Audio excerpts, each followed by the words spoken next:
My sister emptied our parents' accounts for her wedding. The bank president called me, ma'am, at the ceremony. You'll be seated at table 12, with the distant cousins, Rachel said, barely looking up from her designer wedding planner as she handed me the gilded seating card. I stood frozen in my parents' living room, the spring sunlight streaming through the windows, illuminating thousands of dollars in floral arrangements that somehow matched the newly emptied balance of our parents' retirement accounts. Table 12? I repeated, my financial advisor brain already calculating the distance from the main wedding party. That's practically in another zip code. Rachel flashed her perfect smile, the same one she used in sponsored posts that paid for her Botox, but apparently not her wedding. Don't be dramatic, Emma. Everyone has their place. Besides, Mom and Dad want their investment in this day to be perfect. Investment. The word hung in the air like a guillotine. Speaking of investments, I said carefully, have you seen the statement from their accounts? The one showing zero balances as of last Tuesday? Her diamond ring caught the light as she waved dismissively. They offered Emma, this is the biggest day of my life. They're 68 years old, Rachel. That money was supposed to last them 20 more years. Don't worry. She patted my shoulder condescendingly. You're good with money. You'll figure something out for them. 24 hours later, as I sat at table 12 watching my sister float down the aisle in a gown that cost more than my car, Victoria Winters, the president of Oak Ridge Community Bank where my parents had faithfully saved for decades, leaned over and whispered, "What will you do about this situation, ma'am?" Ma'am? The respect in her voice was unmistakable. That's when I knew. This wasn't just about a wedding anymore. This was about ensuring my sister learned that family loyalty runs deeper than account balances. And I was about to teach her that lesson in spectacular fashion. Before we jump back in, tell us where you're tuning in from. And if this story touches you, make sure you're subscribed, because tomorrow, I've saved something extra special for you. Part 1. The Betrayal and Awakening. The first hint that something was wrong came 3 months before Rachel's wedding. I'd stopped by our parents' modest ranch-style home in Lakeside for our traditional Sunday dinner, something Rachel rarely attended anymore since becoming micro-famous on social media. Mom seemed distracted, Dad quieter than usual. The chicken was slightly overcooked, unprecedented for Marie Davis, who had taught home economics for 30 years. Everything okay with you two? I asked, helping Mom clear the dishes while Dad retreated to his recliner earlier than usual. Just wedding stress, Mom said, her smile not quite reaching her eyes. Your sister has expensive taste. I laughed. That's putting it mildly. But you guys aren't paying for it, right? Isn't Ethan's family handling most of it? They've got that real estate empire. Mom's hands stilled in the soapy water.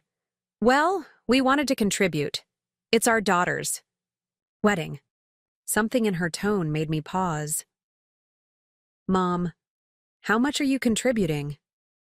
Just what we can afford, she said, but wouldn't meet my eyes. 2 weeks later, I was helping Dad organize his home office, another Sunday ritual since he'd struggled with paperwork after his minor stroke last year. That's when I found it. Their quarterly retirement account statement, opened but hastily stuffed under a stack of magazines. Where there should have been a comfortable 6-figure sum, the result of 40 years of careful saving on teachers' salaries, there was instead a balance of $12,283. Dad, I said, my heart pounding, what happened to your retirement money? He looked up, confused at first, then resigned. Your mother and I made a decision. Rachel needed help with the wedding, and Ethan's parents were only paying for the venue and catering. Only the venue and catering? Dad, that's usually the biggest expense. Well, there's the dress, the flowers, the photographer, the honeymoon in the Maldives. He trailed off, looking suddenly older. How much did you give her? I asked, though I already knew the answer from the statement in my hand. Almost everything, he admitted quietly. She said it was an investment in her future with Ethan, that connections from this wedding would benefit all of us. I bit back my first response, which would have included several finance terms not suitable for my gentle father's ears. Instead, I asked, "Does she understand this was your retirement? The money you need to live on?" Dad's hands trembled slightly. She said we could move in with them when they buy their house next year. The image of my parents living in a guest room at the mercy of my self-absorbed sister and her equally narcissistic husband-to-be made my stomach turn. My parents, who had saved every penny, who had chosen public schools for Rachel and me so they could fund our college educations, who drove the same car for 15 years at a time, reduced to dependence because of one extravagant wedding. I hugged Dad and promised I'd figure something out, my mind already racing. As a financial advisor at Meridian Financial Partners, I dealt with money problems every day, just not usually ones that hit so close to home. That evening, I called Rachel from my downtown condo. Her response was even worse than I'd anticipated. "They offered, Emma," she said, the sounds of a nail salon evident in the background. "I didn't force them." "You know they can't afford to give you over $300,000, I countered. That's literally their entire retirement fund. It's an investment in my brand.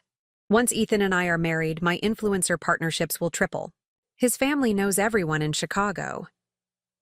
"And what about Mom and Dad in the meantime? Dad's medication alone costs—" "You're just jealous," she cut me off. "You've always resented that I'm the one in the spotlight while you're pushing papers in some boring office. This wedding is my moment, and I won't let you ruin it with your negativity." The call ended with her hanging up on me. I sat in stunned silence, staring out at the lakeside skyline from my small balcony. Rachel and I had never been close. She was 5 years older and had always been the golden child, beautiful and charismatic, while I was the serious, responsible one. But this level of selfishness shocked even me. The next day at work, I couldn't focus. Jackson Chen, my colleague who specialized in financial fraud, noticed my distraction as we prepared for a client meeting. "Earth to Emma," he said, waving, a prospectus in front of me. "You've been reading the same page for 15 minutes. I hesitated before confiding in him. Jackson and I had developed a solid professional friendship over the 3 years we'd worked together, but I rarely discussed personal matters at the office. Something about his steady reliability made me take the risk. Over lunch in the empty conference room, I outlined the situation. Jackson listened without interrupting, his analytical mind visibly processing each detail. "So your sister effectively drained your parents' accounts for a one-day event, and they have no real retirement plan now," he summarized when I finished. "Exactly. And she doesn't seem to care or understand the severity." Jackson thoughtfully stirred his tea. "You know, this reminds me of a case I worked on before joining Meridian. It wasn't family, but it had similar elements. Betrayal of trust, financial exploitation, someone leveraging relationship dynamics for personal gain." "How did it end?" I asked. "Well," he said carefully, "the perpetrator learned that financial systems have built-in protections and accountability mechanisms that personal relationships sometimes lack. The money was eventually recovered." Something about his measured tone piqued my interest. "You're not telling me everything." Jackson smiled slightly. "Let's just say the resolution was elegant and educational for all involved. The key was understanding the systems at play and finding the leverage points." That night, I couldn't sleep. Jackson's words kept replaying in my mind.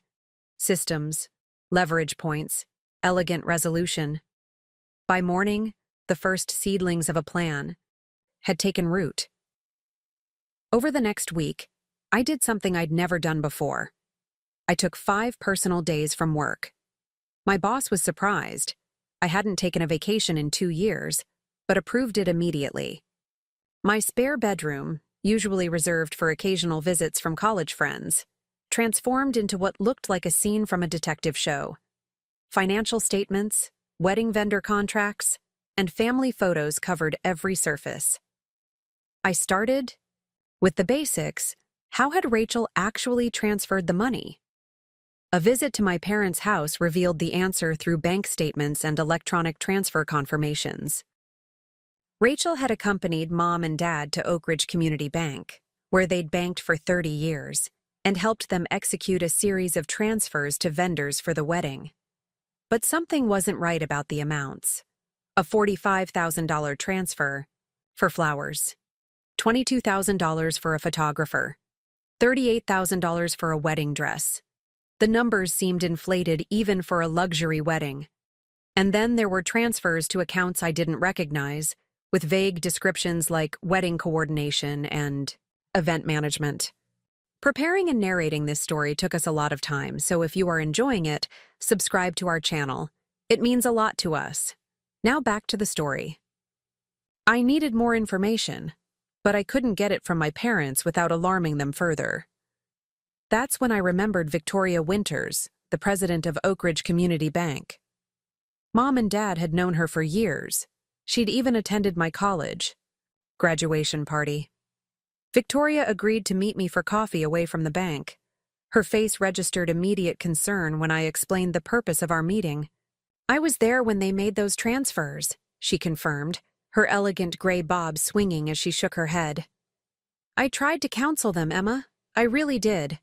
I even suggested they consult with you first. What did Rachel say? Victoria's lips thinned. She told them it was just bank protocol and that I was being overly cautious because of my position. She assured them the investments would be so worth it when they saw the wedding. Did you notice anything unusual about the transfers? Victoria hesitated, professional discretion warring with personal concern. I can't share specific account details, but I will say this. Some of the vendor names didn't match up with the reputation of the wedding being planned.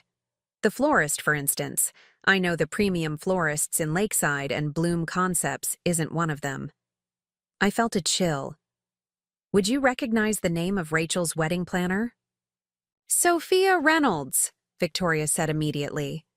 Very exclusive, very expensive, though I wasn't aware she worked with Bloom Concepts. A quick internet search later revealed that Bloom Concepts had been incorporated just 3 months ago, right? Around when Rachel's wedding planning kicked into high gear.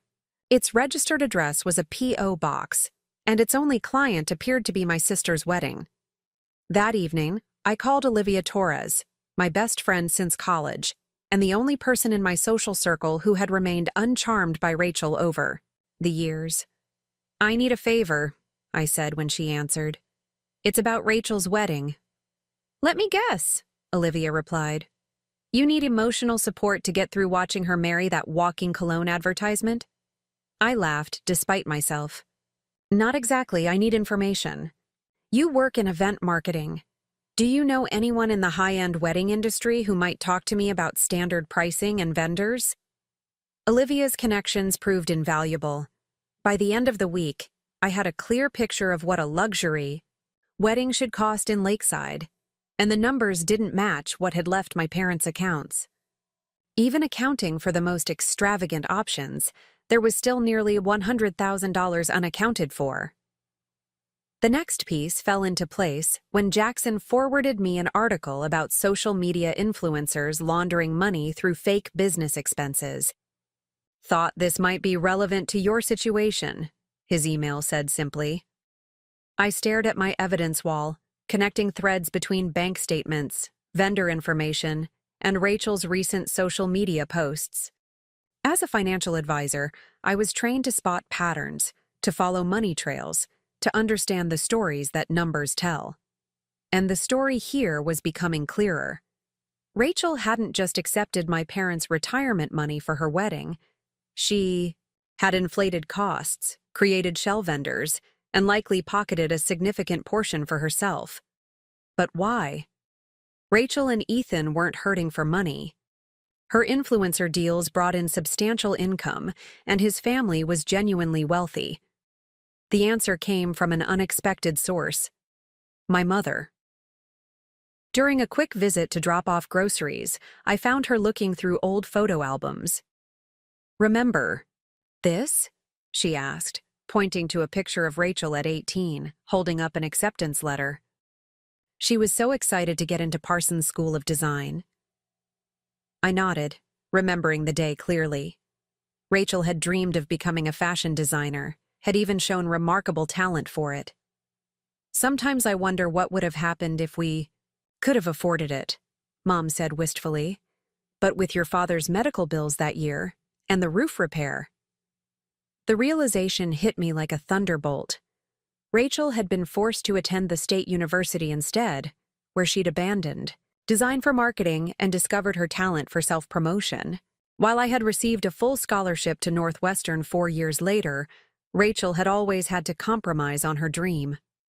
Was this wedding, this excessive over-the-top spectacle, Rachel's way of finally having the life she thought had been denied her? Was she punishing our parents for choices made out of financial necessity years ago? Understanding her motivation didn't excuse her actions, but it gave me insight into what might actually affect her. Rachel didn't just want money. She wanted validation, recognition, the spotlight she felt she deserved. With the engagement party scheduled for the following weekend at the Lakeside Country Club, I had limited time to finalize my plan. I called Jackson again. "I need your expertise on something," I said when he answered. "How would one track money that's been moved through shell companies back to its original source?" His silence spoke volumes. "Emma, are you sure about what you're considering? There could be serious implications." "I'm not planning anything illegal," I assured him. "Just a lesson in financial accountability." After a long pause, Jackson sighed. "Meet me at the coffee shop near your place in an hour. And bring all your documentation."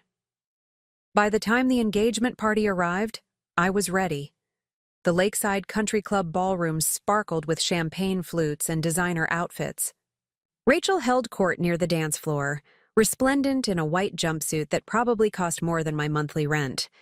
Ethan stood beside her, handsome and polished in that generic way of men who've never had to worry about money. I wore a simple black dress, elegant but understated, with my grandmother's pearl necklace. As I moved through the crowd, I made sure to speak with key people: Victoria Winters, who had been invited due to her social standing in Lakeside; Sophia Reynolds, the wedding planner who seemed surprised to see me approach her directly; and most importantly, Ethan's parents, Margaret and Robert Miller. "Your son and my sister make a beautiful couple," I said as I joined them near the bar. "Indeed they do," Margaret replied with the practiced warmth of old money. "We're so looking forward to joining our families." "As am I," said, sipping my champagne, though I admit I've been concerned about my parents' contribution to the wedding. Robert Miller's eyebrows rose slightly. "Oh, I thought everything was proceeding according to plan. That's what Ethan tells us." "I'm sure it is," I smiled. "It's just that my parents are retired teachers. Their contribution represents their entire retirement savings." The shock on the Millers' faces was genuine. "Surely not," Margaret said. "Ethan told us they were comfortable and wanted to participate, but we'd never have expected." "I believe Rachel may have misrepresented the situation," I said gently, "to everyone involved." As I moved away from the Millers, I caught Rachel watching me with narrowed eyes. When our gazes met, I raised my glass slightly in her direction. The game had begun. The engagement party marked a turning point. Rachel must have sensed something had changed, because she called me the very next morning. "What were you telling Ethan's parents?" she demanded without preamble. "Just getting to know my future in-laws," I replied calmly. "They seem concerned about Mom and Dad's financial situation." Her voice hardened. "Stay out of this, Emma. you've always been jealous. Of what I have. I won't let you ruin the most important day of my life. I don't want to ruin anything, I said truthfully. I just want to make sure Mom and Dad are taken care of. They're going to need somewhere to live when their house is foreclosed on in 6 months. The silence on the other end told me I'd hit my mark. What are you talking about? Rachel finally asked. Well, they've taken a second mortgage to cover some of the costs you didn't include in your original estimate. Didn't they tell you? I guess they didn't want to worry you before the wedding. It was a calculated risk, this lie. My parents hadn't actually taken a second mortgage, yet. But based on my projections of their remaining finances, they would need to consider it soon if their situation didn't change. Rachel's voice lost some of its edge. They never said anything. Well, that's Mom and Dad for you, always putting their children first. I paused deliberately. I'm sure once you're married, you and Ethan will help them out. That's what family does, right? After we hung up, I sat on my balcony watching the sun set over Lakeside. Phase 1 was complete, planting the seed, creating doubt. Now I needed to nurture it into the harvest I planned. The weeks leading up to the wedding passed in a blur of preparations, both Rachel's for her big day and mine for what would follow. I maintained a careful balance, playing the role of the dutiful, if not especially close sister, while building my case brick by meticulous brick.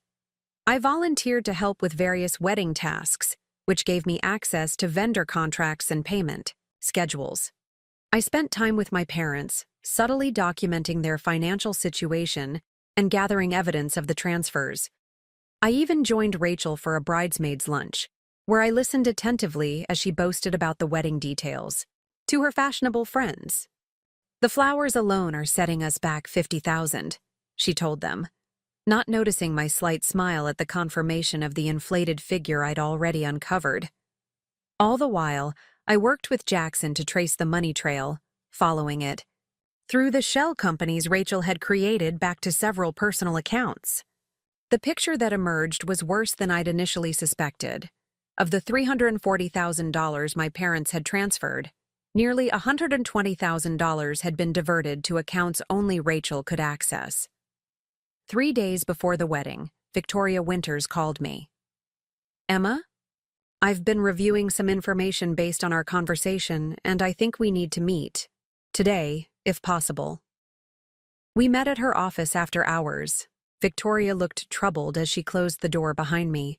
I can't share specific details due to confidentiality, she began. But I've uncovered some irregularities that concern me both professionally and personally. Your parents have been loyal customers for decades, and I feel I owe them a duty of care beyond the standard banking relationship. She slid a folder across her desk. This contains information about protected accounts for seniors, financial abuse warning signs, and the contact information for our Elder Financial Protection Unit. Hypothetically speaking, if someone wanted to protect vulnerable adults from exploitation, these resources would be relevant. I understood what she was offering, not direct intervention, which would violate banking protocols, but a pathway to address what we both recognized as financial abuse. Thank you, I said, taking the folder. Hypothetically speaking, when might be an appropriate time to utilize such resources? Victoria's eyes met mine steadily. Financial protection cases are most effectively addressed when evidence is recent and comprehensive. A moment when all relevant parties might be present would be ideal. As I left the bank, the final pieces of my plan locked into place.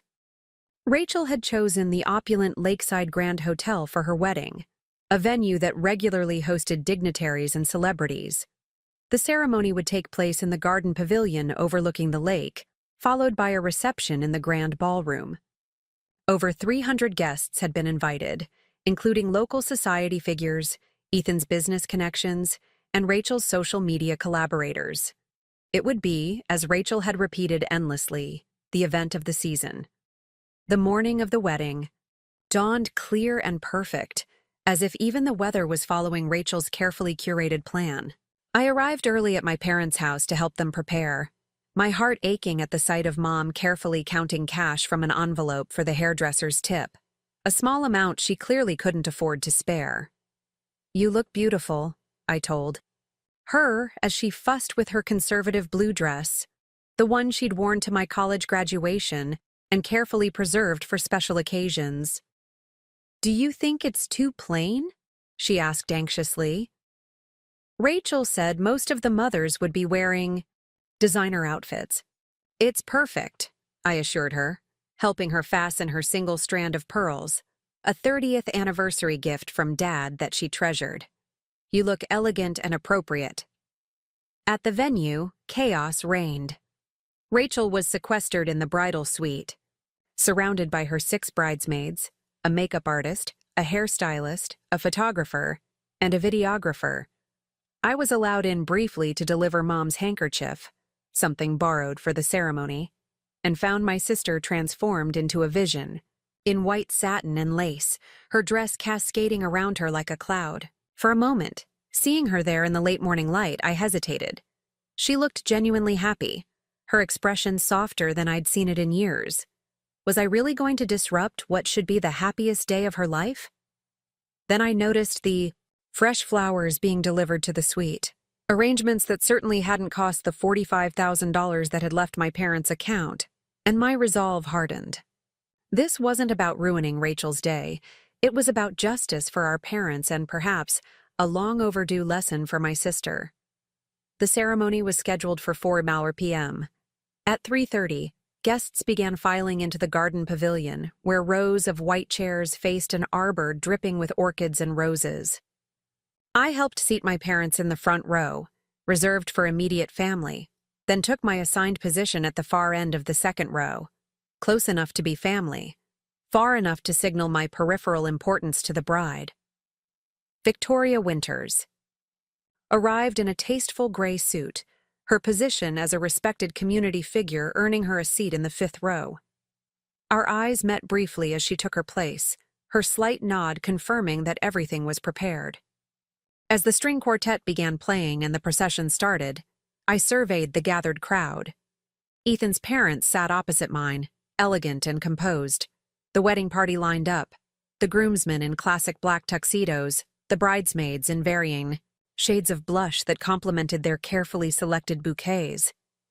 Ethan took his place under the arbor, looking appropriately nervous and happy. The music changed to the traditional wedding march, and Rachel appeared on our father's arm at the end of the aisle. There was an audible gasp from the assembled guests. Rachel was radiant, her dress catching the golden late-afternoon light, her smile wide and genuine as she locked eyes with Ethan. Dad looked proud but fragile as he escorted her slowly down the aisle.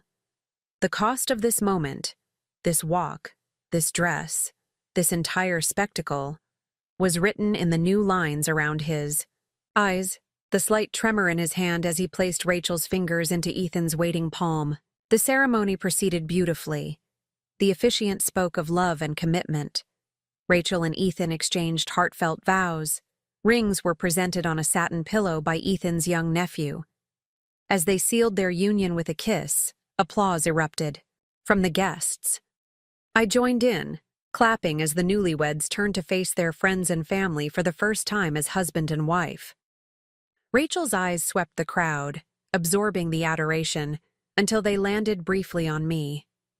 I smiled genuinely. This moment, at least, I could celebrate with her. The reception began with cocktails in the hotel's atrium while the wedding party took photographs.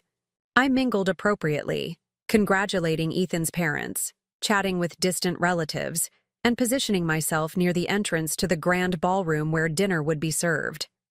Victoria found me there, champagne flute in hand. "Beautiful." "Ceremony," she commented. "It was," I agreed. "Very expensive." "Indeed." She glanced around to ensure we weren't overheard. "Everything is in place. Are you certain about this?" I took a steadying breath. "I am. It's not about punishing Rachel. It's about protecting my parents." Victoria nodded. I understand. The bank's elder protection officer is here as you requested, discreetly positioned at table 20. The reception was a masterpiece of luxury. Crystal chandeliers cast a warm glow over tables adorned with towering floral arrangements. A 10-piece band played from a raised platform. The meal featured 5 courses of gourmet cuisine paired with expensive wines. And through it all, I waited for my moment. It came during the traditional father-daughter dance. As Rachel and Dad swayed to "What a Wonderful World," I slipped away to the hotel's business center where I'd prearranged access to a computer. 5 minutes later, I returned to my assigned table, number 12, far from the main wedding party, where I'd been seated with second cousins and Rachel's former co-workers. The toasts began soon after. Ethan's best man delivered a charming speech full of inside jokes and genuine warmth. Rachel's maid of honor gushed about their friendship and Rachel's perfectionism. Then, unexpectedly, the wedding planner approached my table. "The father of the bride has requested that you offer a toast," Sophia whispered, looking as surprised as I felt. "There's been a change to the program." I stood slowly, uncertain. This hadn't been part of the plan. Rachel had been explicit that I wouldn't be speaking at the reception. As I made my way to the microphone, I caught my father's eye. He nodded encouragingly, and suddenly I understood. This was his doing, his small attempt to include me in a meaningful way. Taking the microphone, I looked out at the sea of faces turned expectantly toward me. Rachel watched with barely concealed alarm from the head table. "For those who don't know me, I'm Emma Davis, Rachel's sister," I began, my voice steadier than I felt. "I wasn't expected to speak tonight, so I hope you'll forgive me if my words aren't as polished as the previous toasts." A murmur of encouragement rippled through the crowd. Rachel and I grew up in a home where love was abundant, even when money wasn't, I continued, watching my sister's expression carefully. Our parents, Thomas and Marie Davis, gave us everything they could, not just materially, but in values, in support, in the kind of unwavering belief that makes you think anything is possible. I raised my glass toward our parents. They taught us that family means supporting each other through everything, celebrating successes and helping during challenges. That true wealth isn't measured in bank accounts, but in how much you're willing to give of yourself to those you love. Rachel's smile had become fixed. She knew me well enough to sense that something was coming. As a financial advisor, I deal with numbers every day. But I've learned that the most important calculations aren't about dollars and cents. They're about the value of integrity, honesty, and doing right by the people who have given everything for you. I turned directly to Rachel now. My sister has always understood the power of presentation, of creating a beautiful image. Today is certainly a testament to that skill. The crowd chuckled appreciatively, unaware of the undercurrents. "But I want to toast to something deeper than appearances," I continued. "I want to toast to accountability, to transparency, to the kind of love that isn't just for show on special days, but shows up consistently in our actions and choices." I raised my glass higher. "So here's to Rachel and Ethan. May your marriage be built on honesty. May your future be secure. And may you always remember the true cost of the foundations you build upon." The guests applauded, though some looked slightly confused by the unusual toast. Rachel's face had drained of color, but she managed to raise her glass in acknowledgement. As I returned to my seat, Victoria Winters intercepted me, speaking loudly enough to be heard by those nearby. "That was beautifully said, ma'am. Your insights on financial integrity are particularly relevant." "Ma'am," the formality and respect in her address, so different from Rachel's dismissive treatment, sent a clear message to everyone who heard it. I smiled. "Thank you, Ms. Winters. Speaking of financial matters, I believe you mentioned some documents requiring immediate attention?" "Indeed," she replied, handing me a slim leather portfolio embossed with the Oak Ridge Community Bank logo. These require your signature as the designated financial protection agent for Thomas and Marie Davis.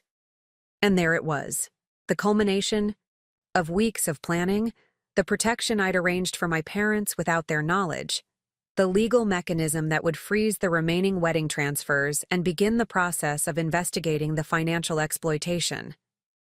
As I signed the documents with a steady hand, I was aware of Rachel watching from the head table, her expression shifting from confusion to dawning horror as she realized what was happening. The reception continued around us, the band playing, guests dancing, champagne flowing. But for Rachel and me, everything had changed. The bank president had called me ma'am at her wedding ceremony, acknowledging my authority in a way my sister never had, and setting in motion the consequences she never expected to face. The morning after the wedding, I woke to 17 missed calls and 32 text messages from Rachel. The final one, sent at 4:23 a.m., simply read, "How could you?" I set my phone face down on my nightstand and stared at the ceiling, the events of the previous night replaying in my mind. The toast. Victoria Winters approaching me. The documents I'd signed that effectively froze the remaining transfers from my parents' accounts and initiated an investigation into financial elder abuse. I hadn't planned to confront Rachel at her wedding. The original strategy had been more gradual. Gather evidence, build a case with the bank's elder protection unit, then address the situation privately after she returned from her honeymoon. But when Dad unexpectedly asked me to give a toast, the opportunity to begin the process publicly had been too perfect to ignore. My phone buzzed again. This time it was Jackson. "Are you watching the morning financial news?" he asked when I answered. "I just woke up." "Why?" "Ethan's family company is trending." Not in a good way. I scrambled for my laptop and pulled up the financial news. The headline made my stomach drop. "Miller Development faces federal investigation. Stock plummets 18% in pre-market trading." "This isn't related to what we did, is it?" I asked. Jackson, panic rising in my throat. "No, this is completely separate. Apparently, the feds have been investigating some accounting irregularities for months. The timing is just unfortunate." Unfortunate was an understatement. I had just publicly initiated financial proceedings against Rachel at her wedding to Ethan, and now his family's company was under federal investigation. She would assume I'd orchestrated the whole thing. "I need to talk to my parents," I told Jackson, ending the call. When I arrived at their house 30 minutes later, Rachel's white Range Rover was already in the driveway, parked at an angle that suggested she'd arrived in a hurry. I steeled myself and walked in without knocking, a family habit from decades of Sunday dinners. The scene in the living room froze when I entered. Rachel in yesterday's makeup and a borrowed sweatsuit, her wedding updo half collapsed, my parents on the sofa looking shell-shocked, Ethan standing by the window, his face pale as he stared at his phone. "Well, here she is," Rachel said, her voice brittle. The architect of my humiliation. "Rachel," I started, but she cut me off. "Do you have any idea what you've done? The bank froze the payments for our honeymoon. The hotel in Paris just called to cancel our reservation because the credit card was declined, and now Ethan's family company is under investigation." "That has nothing to do with me," I said firmly, looking at my parents. "Mom, Dad, I can explain what happened with the bank." Dad looked confused, but Mom's expression was harder to read, a mixture of concern and something that might have been relief. "What's to explain?" Rachel's voice rose. "You publicly accused me of stealing from our parents." "Did you?" I countered, stepping further into the room. "Because I have documentation showing that over $120,000 of their retirement money went to accounts only you can access, through shell companies you created specifically for this purpose." The room went silent. Ethan turned from the window, his expression shifting from distracted worry to focused attention. "What are you talking about?" he asked, looking between Rachel and me. I opened my bag and pulled out a folder containing printouts of the financial trails Jackson and I had uncovered. Bloom Concepts, Celebration Solutions, Elite Event Management, all shell companies created in the last 4 months, all receiving substantial transfers from our parents' accounts, all redirecting significant portions to personal accounts under Rachel's control. I handed the folder to Ethan, not Rachel. A strategic choice. "These are wedding vendors," Rachel said quickly, but her voice lacked conviction. "No," I corrected her. "These are paper entities with no real business operations, no employees, and no legitimate services provided. The actual vendors were paid far less than what left Mom and Dad's accounts." Ethan flipped through the pages, his background in real estate development giving him enough financial literacy to understand what he was seeing. With each page, his expression darkened. "Rachel?" he finally asked, looking up at his bride of less than 24 hours. "What is this?" Rachel's composure cracked slightly. "It's not what it looks like. I was consolidating payments for efficiency. Wedding planning is complicated." "So complicated that you needed to route payments through 3 different LLCs?" I asked.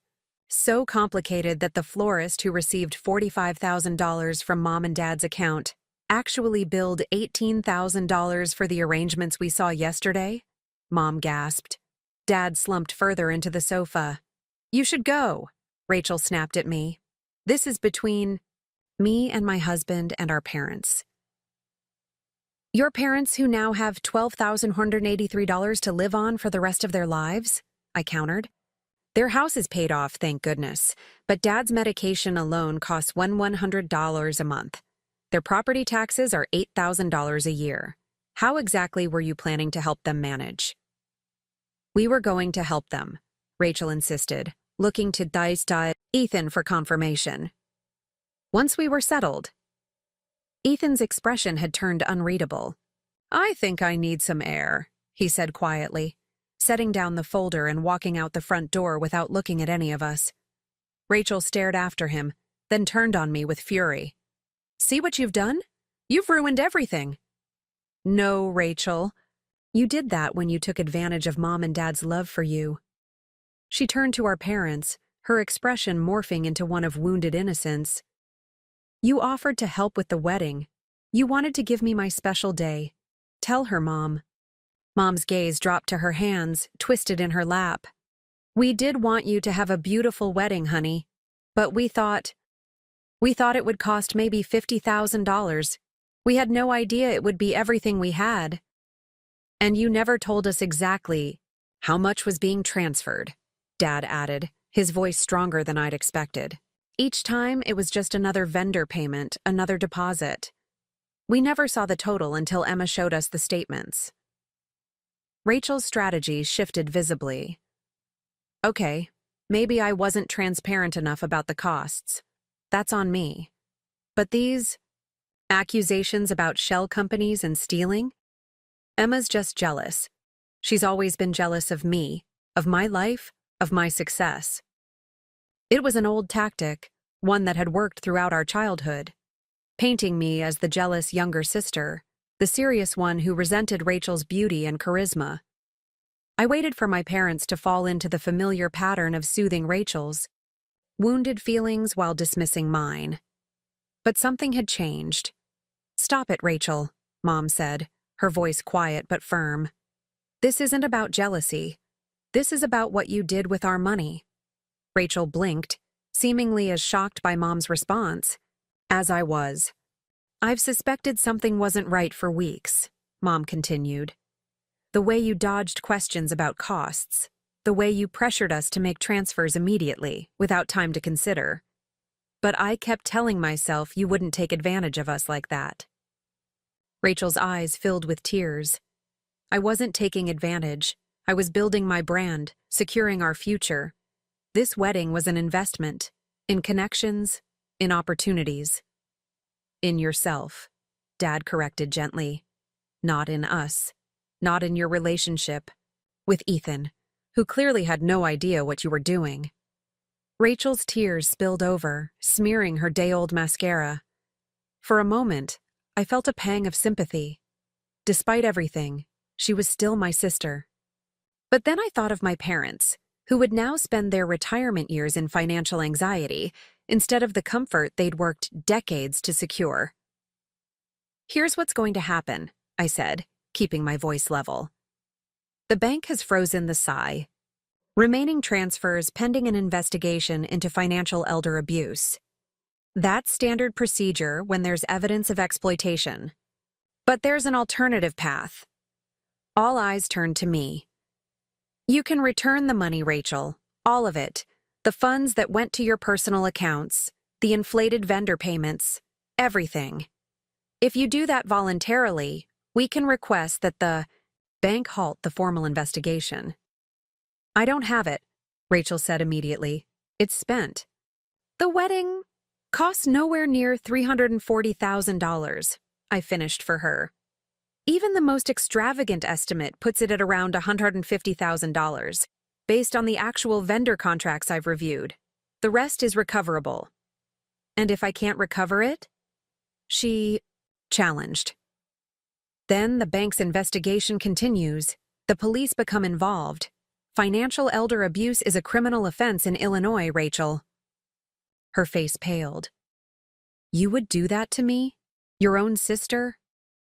"I would do anything to protect Mom and Dad," I said simply, "including giving you the chance to make this right before it goes further." The front door opened and Ethan returned. His face was composed now, but his eyes were hard as he looked at Rachel. "We need to talk," he said to her, privately.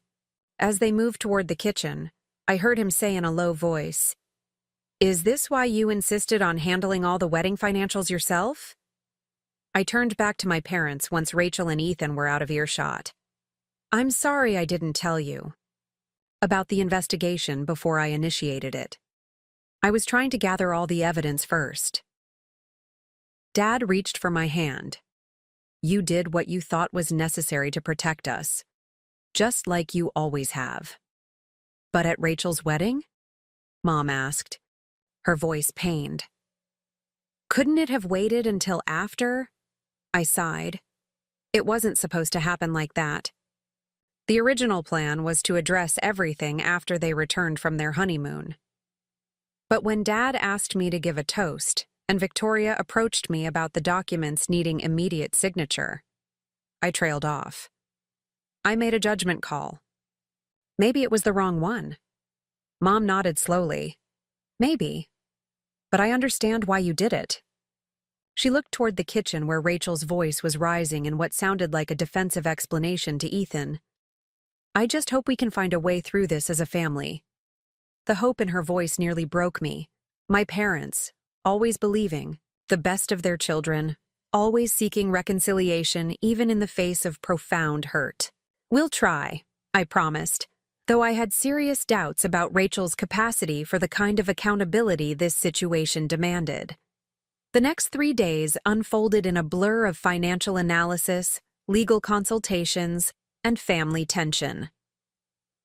Ethan postponed their honeymoon indefinitely, citing the need to deal with both his family's company crisis and the revelations about Rachel's financial manipulations. They moved into Ethan's downtown condo instead of the luxury hotel where they'd planned to spend their first few nights as a married couple. Rachel initially denied everything, then tried to minimize her actions. It was just creative accounting, not theft. Then finally, when faced with the overwhelming evidence, admitted to diverting approximately $140,000 from our parents' accounts to her personal use. The admission came during a tense meeting at my apartment with Ethan, my parents, Victoria Winters, and a financial crimes specialist from the bank present. "I needed the money," she said, her voice small. "My influencer income dropped 30% last quarter. 2 major sponsors pulled out because my engagement metrics weren't meeting projections. But I couldn't tell anyone. Not you, not Ethan, not his family. Everyone thinks I'm successful. I had to maintain the image." "So you took your parents' retirement to keep up appearances?" Victoria asked, her professional demeanor barely concealing her disapproval. Rachel nodded miserably. I told myself I'd pay it back once my new sponsorships came through after the wedding. High-profile marriages boost influencer status. I had 3 major brands ready to sign once we were official. And now? Ethan asked, speaking for the first time during the meeting. Rachel couldn't meet his eyes. Now they're reconsidering, given the circumstances. The circumstances being that Miller wedding scandal was trending on social media, with financial bloggers picking up on both the Miller Company investigation and rumors of financial impropriety surrounding the wedding itself. Rachel's carefully curated image was crumbling in real time. We need to discuss restitution, the bank specialist said, redirecting the conversation. Ms. Davis, you've admitted to misappropriating $140,000. Our investigation suggests the figure is closer to $170,000 when we account for all the inflated vendor payments that benefited you directly or indirectly.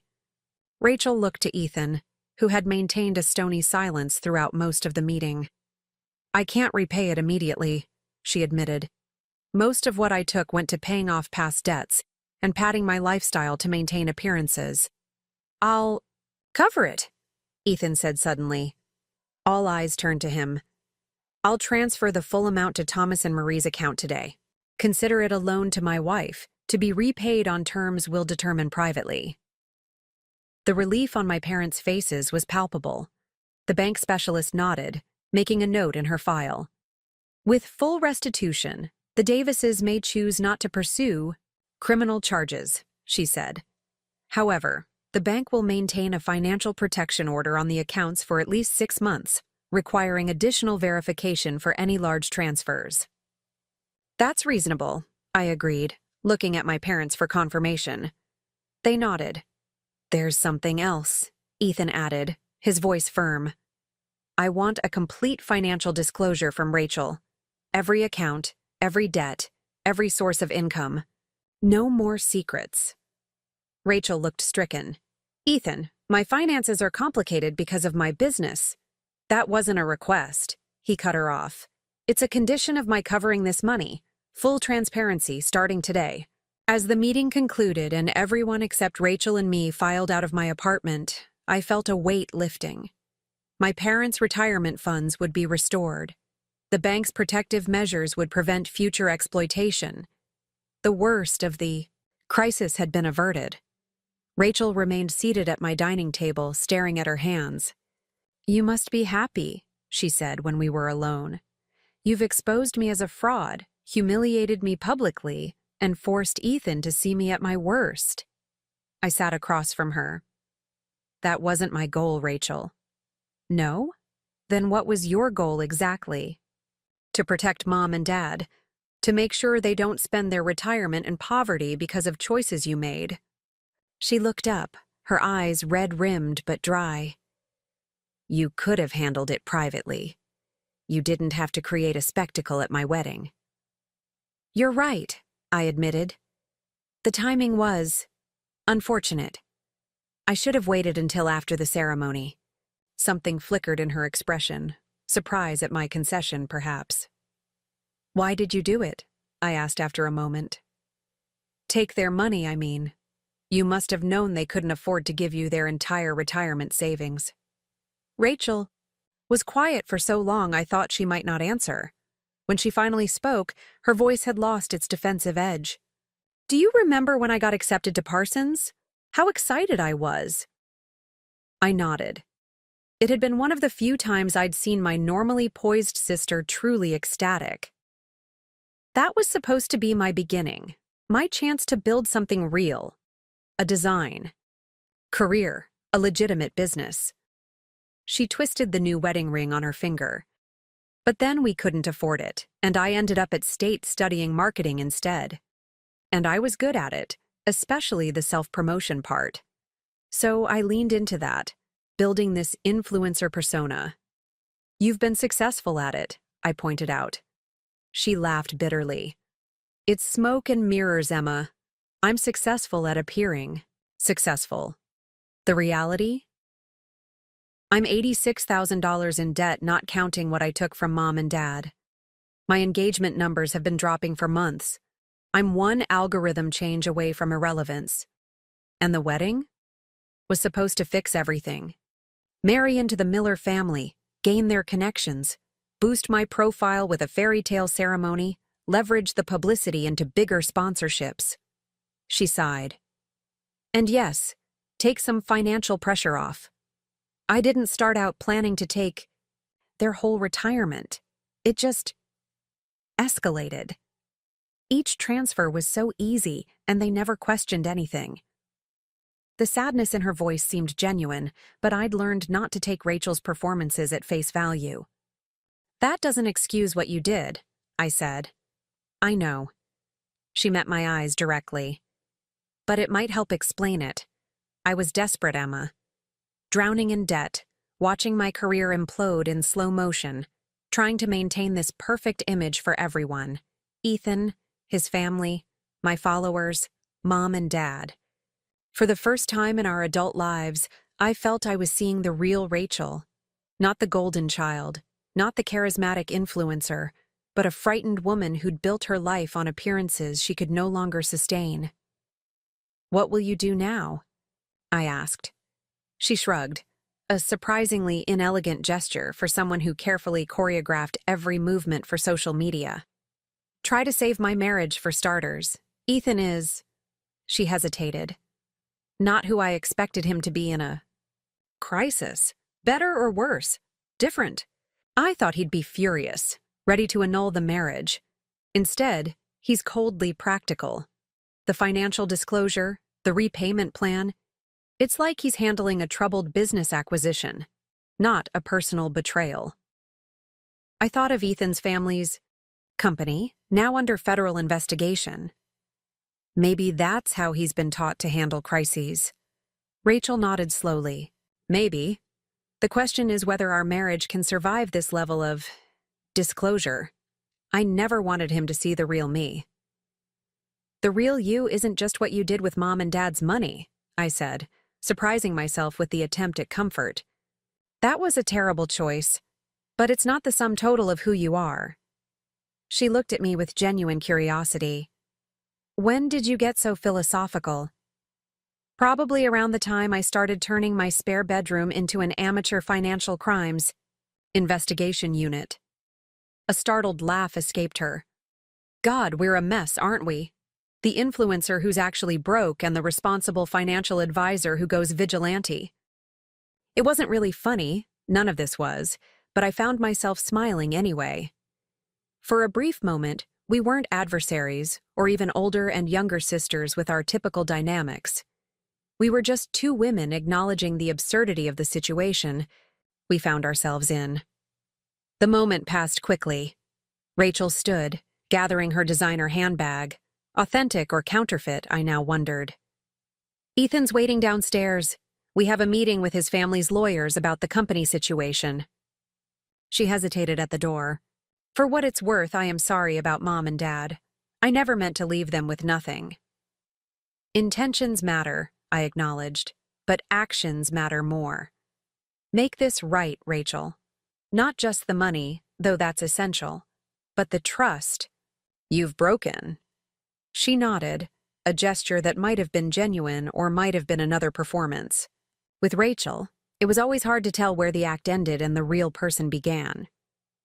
After she left, I called Jackson. How did it go? He asked. Better than expected. Ethan's covering the money. The bank is maintaining protective measures on my parents' accounts. No criminal charges as long as full restitution is made. That's good, Jackson said, though he sounded distracted. What's wrong? He hesitated. I've been looking deeper into the Miller development situation. It's concerning, Emma. The federal investigation involves potential money laundering through real estate projects. If Ethan is implicated, then Rachel could be seen as an accessory if she knew about it, I finished, my stomach sinking. And the money he's using to repay my parents. Could potentially be tainted, Jackson confirmed. I'm not saying it is, just that this might not be over. I ended the call and walked to my balcony, looking out at the lakeside skyline as afternoon faded toward evening. The sense of resolution I'd felt just minutes ago evaporated. If the money Ethan used to repay my parents came from questionable sources, we could be facing an even bigger problem than Rachel's deception. I'd been so focused on the immediate crisis, my parents' depleted retirement accounts, that I hadn't considered the broader implications of connecting our family's finances to the Millers just as their company faced federal scrutiny. My phone buzzed with a text from Victoria Winters. Transfer from Ethan Miller complete. Funds now secured in your parents' protected account. Restitution officially satisfied. I should have felt relief. Instead, I felt a new wave of apprehension. Had I solved one problem only to create a much larger one? The next morning, I called in sick to work for the first time in 3 years. Instead of heading to my office at Meridian Financial, I drove to the quiet coffee shop where Jackson and I had mapped out the initial investigation into Rachel's financial maneuvers. He was already there when I arrived, 2 laptops open on the SOG table in front of him, a half-empty coffee mug suggesting he'd been working for some time. Tell me everything you know about the Miller investigation, I said without preamble, setting down my bag and signaling the barista for coffee. Jackson glanced around to ensure we weren't overheard, then turned one of his laptops toward me. Miller Development specializes in mixed-use commercial projects, retail on the ground floor, offices or apartments above. They've completed 8 major developments in the Chicago area over the past decade. I know the basics, I said. What about the investigation? The feds are looking into 3 projects specifically. He pointed to the screen where he'd mapped out the information. All completed within the last 3 years, all showing significant cost overruns that were justified with vague line items like specialized materials and consultant fees. Classic money laundering indicators, I noted. Inflate costs, pay ghost vendors, circulate illicit funds through legitimate businesses. Jackson nodded. What's particularly interesting is the timing. The investigation became public the day after Rachel's wedding, but according to my sources, the feds have been building this case for months. The search warrants for Miller Development's offices were executed Saturday morning while everyone was celebrating at the reception. I sat back, processing this. So Ethan almost certainly knew this was coming. He might even have fast-tracked the wedding to take place before the investigation became public. It's possible, Jackson agreed. What we don't know is how much Rachel knew, or whether the money Ethan transferred to your parents yesterday is connected to any of this. The barista delivered my coffee and I wrapped my hands around the warm mug, trying to think clearly. I need to talk to Victoria again. The bank would have compliance procedures for large transfers, especially with a publicly known investigation in progress. Already reached out to her, Jackson said, sliding a notepad toward me. She can meet us at 11:30. I raised an eyebrow. Us? He shrugged, looking slightly embarrassed. I thought you might want backup. This is getting complicated. The fact that he'd anticipated my needs shouldn't have surprised me. Jackson had been 3 steps ahead throughout this entire situation, offering support without being asked. I found myself studying him with new interest. His meticulously pressed shirt, his carefully groomed appearance, the quiet competence that I'd always appreciated professionally, but never really considered in a personal context. Thank you, I said, meaning it, for all of this. You didn't have to get involved in my family drama. That's what friends do, he replied simply. Besides, it's refreshing to use my financial crime expertise for something meaningful instead of just protecting corporate assets. At 11:30, we met Victoria at a small conference room in the bank's downtown branch. Her expression was grave as she closed the door behind us. The transfer from Ethan Miller was flagged by our compliance department, she said without preamble. Given the public nature of the investigation into Miller Development, Any transaction over $10,000 from anyone connected to the company receives enhanced scrutiny. Has the money been frozen? I asked, my heart sinking. Not yet. We've completed the preliminary review and found no immediate red flags. The funds came from Ethan's personal account, which has maintained a consistent balance above $500,000 for the past year. The source appears to be his salary and bonuses from Miller Development, all properly documented. I exhaled in relief. So my parents' money is safe? Victoria hesitated. For now. But if the federal investigation implicates Ethan directly and determines that his compensation was derived from illicit activities, things could change. The bank would be obligated to cooperate with any asset freezes or forfeitures ordered by the court. Jackson leaned forward. What's the timeline on that potential scenario? Impossible to say, Victoria admitted. Federal investigations, especially complex financial ones, can take months or years. Or the issue could be resolved quickly if the Millers cooperate or if Ethan is cleared of involvement. I rubbed my temples, feeling a headache building. So we're in limbo. Essentially, Victoria agreed. The good news is that your parents' money has been restored. The protective measures we've implemented will prevent any similar exploitation in the future. The question now is whether those funds might eventually be subject to scrutiny due to their source. What do you recommend? I asked. Victoria considered for a moment. Transparency and proactive communication. If your parents are contacted by federal investigators regarding the source of the recent deposit, they should be fully cooperative. In the meantime, it might be prudent to keep the funds in the protected account rather than making any significant new investments or purchases. After our meeting with Victoria, Jackson and I walked along the lakefront, the spring breeze carrying the scent of newly blooming flowers. Under different circumstances, it would have been a pleasant break from our usual office environment. What's your next move? Jackson asked as we paused to watch sailboats skimming across the water. I need to talk to Rachel again, I said. Find out what she knows about the Miller investigation and whether Ethan's involvement might affect our parents. He nodded. And personally, how are you holding up with all this? The question caught me off guard. In the whirlwind of the past weeks, I'd barely had time to consider my own emotional state. I started, then reconsidered. Actually, I don't know. Relieved that my parents' money has been restored, at least temporarily. Angry at Rachel for creating this situation in the first place. Worried about what might happen if the Miller investigation touches our family. That's a lot to carry, Jackson observed, especially alone. I'm not alone, I found myself saying. I have you.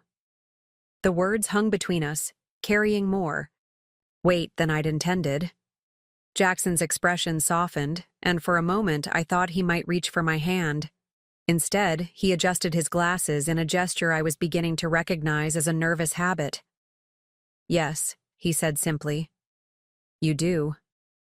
We continued walking, a comfortable silence falling between us.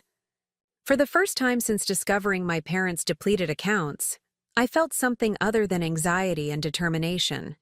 A quiet awareness that in the midst of this family crisis, something unexpected was developing. I wasn't sure what to call it yet, but it felt like possibility. That evening, I drove to Ethan and Rachel's downtown condo. The doorman recognized me, perhaps from wedding photos, and allowed me up without calling ahead. I hesitated before knocking, uncertain what reception awaited me. Rachel opened the door, her appearance startlingly different from her usual polished self. Her hair was pulled back in a simple ponytail, her face bare of makeup, her designer clothes replaced by yoga pants and an oversized sweatshirt. For a moment, she looked like the sister I remembered from childhood, before the influence of social media, before her carefully constructed persona. Emma, she said, surprise evident in her voice.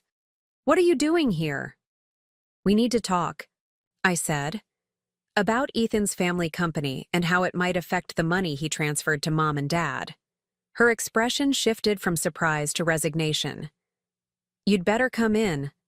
The condo was immaculate, all sleek surfaces and minimalist decor, though stacks of papers on the dining table suggested it had become a makeshift office. Rachel led me to the living room where floor-to-ceiling windows offered a spectacular view of the city. "Ethan's not here," she said, gesturing for me to sit. "He's meeting with his family's attorneys again." "That's becoming a pattern," I observed. Rachel sank onto the white leather sofa, tucking her feet under her in a casual pose I couldn't remember seeing her adopt in years. "It's all he does lately. That and pore over financial documents. I barely recognize my own husband. Under different circumstances, I might have felt sympathy for her. But given recent events, my priority had to remain my parents." "What do you know about the investigation into Miller Development?" I asked directly. "Not much," she admitted. "Ethan doesn't discuss it with me. Especially now, after—" She trailed off. "After he discovered you've been hiding financial issues and diverting money?" I supplied. She winced. "Yes, but I've gathered some information. The feds are looking into 3 of their recent development projects. Something about cost irregularities and potential money laundering." "And Ethan's involvement?" Rachel twisted her wedding ring, a nervous habit I'd noticed developing since our confrontation. "He claims he had no knowledge of any irregularities, that he was focused on the architectural and design aspects, not the financial side." "Do you believe him?" She met my eyes directly. "I don't know what to believe anymore. A week ago, I would have said Ethan was incapable of anything unethical. But a week ago, I was also lying to him about my own finances, so—" She shrugged helplessly. "The money he transferred to Mom and Dad," I pressed. "Where did it come from?" "His personal savings, as far as I know. Ethan has always kept separate accounts, something I initially attributed to his family's wealth and traditional values. Now I wonder if there were other reasons." I leaned forward, needing her to understand the seriousness of the situation. "Rachel, if that money came from illegal activities and Ethan knew it, accepting it could make Mom and Dad accessories to money laundering." Her face paled. "I didn't think of that." "No, you were too busy thinking about yourself as usual." The words slipped out before I could stop them, harsh and accusatory. Rachel didn't fire back with her typical defensiveness. Instead, she looked away, her profile silhouetted against the city lights beyond the window. "You're right," she said quietly. "I've been selfish, reckless. I took advantage of Mom and Dad's generosity. I lied to everyone, including myself." She turned back to me, her eyes shining with unshed tears. "But I never meant to put them in legal jeopardy. You have to believe that." The sincerity in her voice was compelling. Despite everything, I found myself wanting to believe her. This version of Rachel that seemed stripped of pretense. "I need your help then," I said. "I need you to find out exactly where that money came from and whether it could be problematic. Not for your sake, but for Mom and Dad's." She nodded. "I'll try. Though Ethan isn't exactly forthcoming with me these days." "Try harder," I insisted. "Our parents have already been victims once. I won't let them become collateral damage in someone else's legal problems." Rachel studied me for a moment. "You've changed, Emma. You're formidable now." I thought about the past weeks, the investigation I'd conducted, the strategies I'd developed, the confrontations I'd initiated. I've always been formidable. You just never noticed. As I stood to leave, Rachel asked, "What will you do if the money is tainted?" "Whatever's necessary to protect Mom and Dad," I answered without hesitation, "even if that means returning it and finding another way to secure their retirement." Walking back to my car in the gathering dusk, I realized the truth of my words. I would do whatever was necessary, not just to address the immediate crisis, but to ensure my parents' long-term security. The solution might require creativity, sacrifice, even risk, but I wouldn't stop until they were safe. For the first time, I understood something fundamental about both Rachel and myself. We were our parents' daughters in different ways. Her charisma and my determination, her flair for presentation and my attention to detail. These weren't just personality traits, but tools we'd developed, shaped by the same loving but financially insecure household. The difference was how we chose to use those tools. Rachel had turned hers toward building an image that could bring her the security and recognition she craved. I had turned mine toward creating actual security, first for myself and now for our parents. As I drove home through the darkening city, my phone buzzed with a text from Jackson. Found something interesting in the Miller financials. Call when you can. The investigation wasn't over. It was evolving, growing more complex. But for the first time since discovering my parents' empty accounts, I felt equipped for whatever came next. Not because I had all the answers, but because I had found my strength. The quiet, determined force that had always been there, waiting for the moment it would be needed most. Jackson's discovery proved more consequential than I'd anticipated. We met at his apartment the following evening, where he'd converted his dining room into an impromptu investigation center.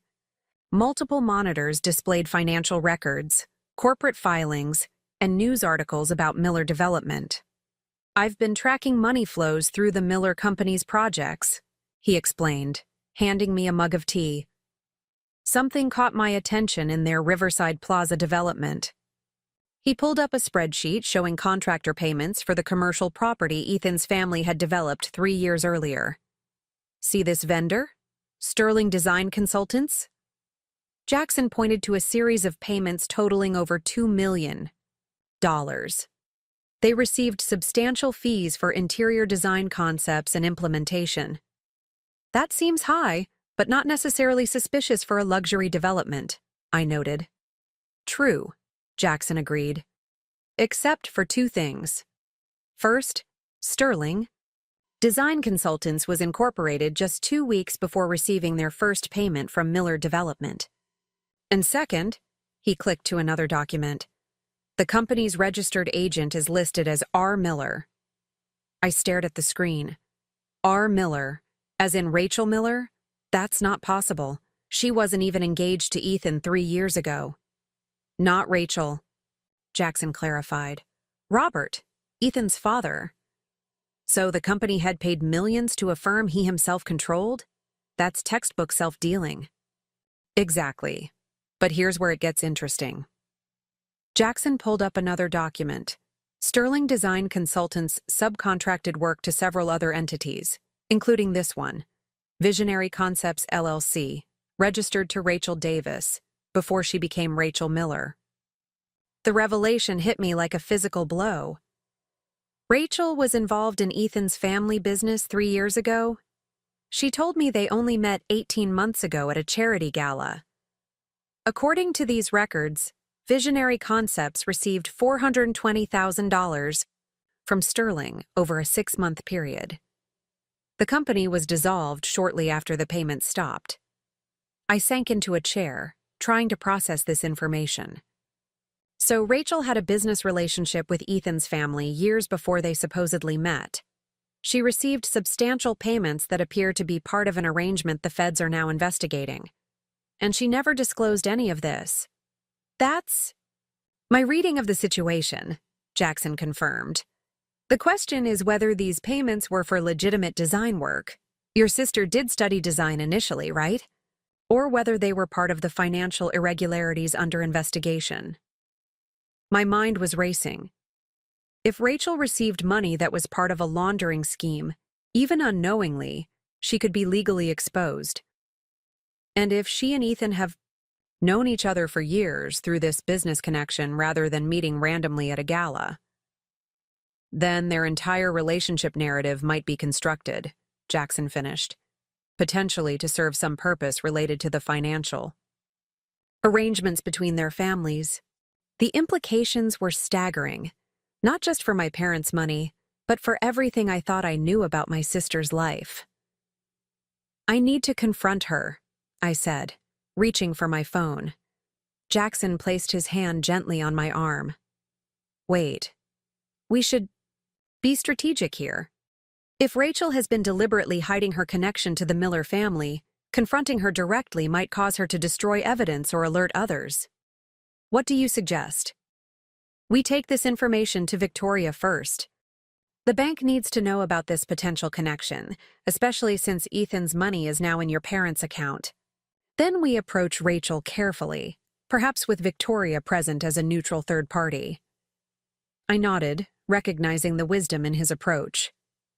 "You're right. This isn't just about family dynamics anymore. There could be legal implications for everyone involved." As I studied the evidence Jackson had gathered, a thought occurred to me. "How did you find this connection? These records aren't exactly public information." A slight flush colored Jackson's cheeks. "I have some contacts in financial forensics from my previous position. They owed me a favor." "Is this legal?" I asked, suddenly concerned. "The information was obtained through legitimate channels," he assured me. "Financial investigators have access to corporate registries and payment records that aren't easily available to the general public, but they're not confidential in a legal sense." I wasn't entirely convinced, but the urgency of the situation outweighed my concerns about Jackson's methods. If Rachel had been knowingly involved in financial impropriety through Ethan's family, she might have deliberately targeted our parents' money as part of a larger scheme. We arranged to meet Victoria the next morning at Oak Ridge Community Bank. The early hour meant we could speak privately before regular banking hours, reducing the chance of being seen by other clients. Victoria listened attentively as Jackson presented his findings, her expression growing more serious with each revelation. "This considerably complicates matters," she said when he finished. "If the federal investigation determines that funds from Miller Development were improperly distributed through these shell companies, any assets derived from those funds could potentially be subject to seizure. Including the money now in my parents' account," I confirmed. "Precisely. And potentially other assets your sister may have acquired through her relationship with the Millers." "What's our next step?" I asked. Victoria thought for a moment. "From the bank's perspective, we need to file a supplementary suspicious activity report regarding the transfer from Ethan Miller, noting this potential connection to the ongoing federal investigation. That's our legal obligation." "And my parents' money?" "For now, it remains in their protected account. But I must caution you, if federal authorities issue a seizure order, the bank will have no choice but to comply." Jackson leaned forward. "What about preemptively returning the money? If Emma's parents voluntarily surrender the funds as potentially tainted, wouldn't that protect them from accusations of knowingly accepting illicit money?" Victoria nodded slowly. "That approach has merit. It would demonstrate good faith and potentially shield them from any accusations of complicity. However, it would also leave them without the retirement funds they need." The weight of the situation settled heavily on my shoulders. Once again, my parents' financial security hung in the balance, not because of Rachel's extravagant wedding this time, but because of potential criminal activity involving her and her new husband's family. "We need more information before making that decision," I said finally. "I want to speak with Rachel directly about this connection to the Millers. See if there's an innocent explanation." "Proceed with caution," Victoria advised. "If your suspicions are correct, confronting her could prompt actions that might complicate the legal situation further." As we left the bank, Jackson suggested we take a break before confronting Rachel. "You've barely slept in days," he pointed out. "You need to clear your head before this conversation." He was right. The constant stress and unfolding revelations had left me exhausted. We found a quiet cafe near the lakefront, ordered breakfast, and deliberately avoided discussing the Miller investigation for an hour. Instead, Jackson told me about his background: growing up in San Francisco, studying economics at MIT, working briefly for the Treasury Department before moving to the private sector. I shared stories about my childhood with Rachel, the dynamic between us growing up, and my parents' dedication to giving us opportunities despite their modest means. By the time we finished our meal, I felt more centered than I had in weeks. The crisis hadn't changed, but stepping away from it briefly had restored my perspective.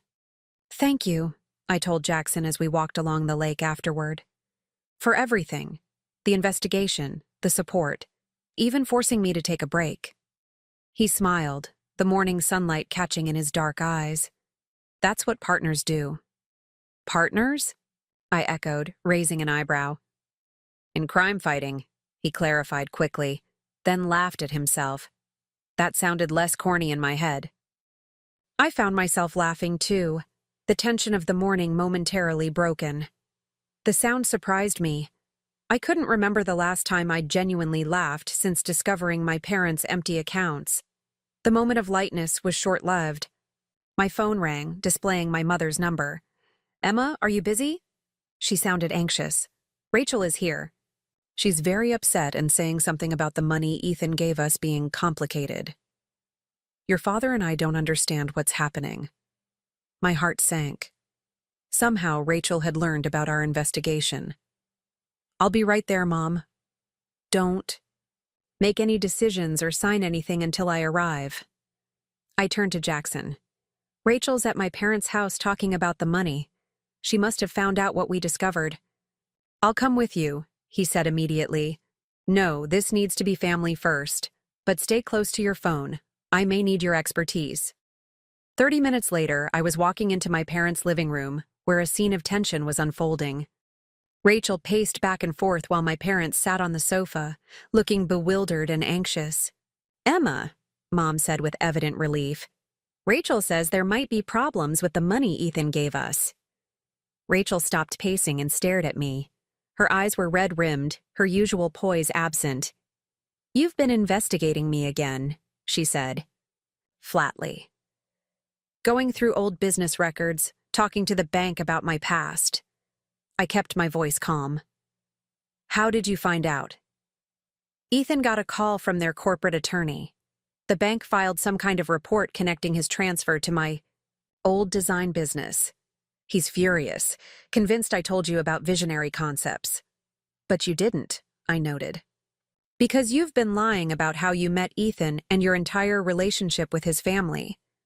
Dad stood up, confusion written across his face. "What's going on? What design business?" I looked between my parents, deciding how much to reveal. They deserved the truth, but I needed to be careful about how I presented it. "Rachel had a business connection to Ethan's family years before she claims they met," I explained. "Her company received substantial payments that may be linked to the financial practices now under federal investigation." Mom gasped. "Rachel, is this true?" Rachel sank into an armchair, the fight suddenly leaving her. "It's not what it sounds like. I did legitimate design work for them." "Through a shell company set up by Ethan's father?" I challenged. "Receiving payments that were grossly inflated for the services provided?" "I didn't know the financial structure," she insisted. "I was hired to design interiors for the Riverside Plaza project. I did the work, I got paid. Yes, the money was good, but I had no reason to think it was improper."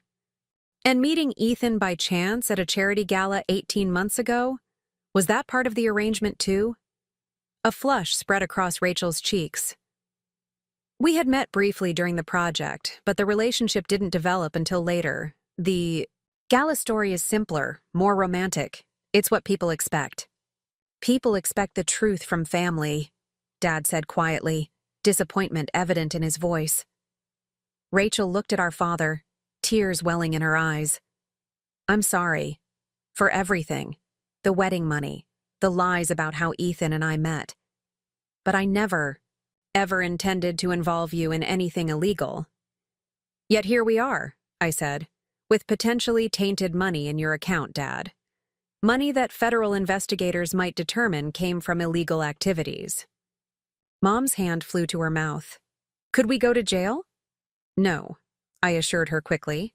You had no knowledge of any impropriety, but the money could be seized if it's determined to be connected to illegal activities. Then we'll give it back, Dad said firmly.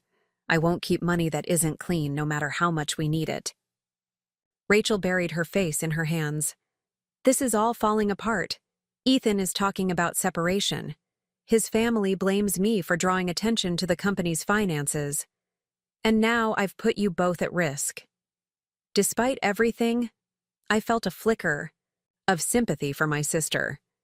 She'd made terrible choices, but she was clearly suffering the consequences.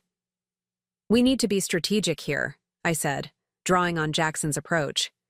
First, we need to understand exactly what Rachel knew about the payments to her company and when. Then we need to decide whether to preemptively return Ethan's money or wait for the investigation to unfold. Return it, Rachel said, looking up. I know we need that money for retirement, but keeping it could make things worse for everyone.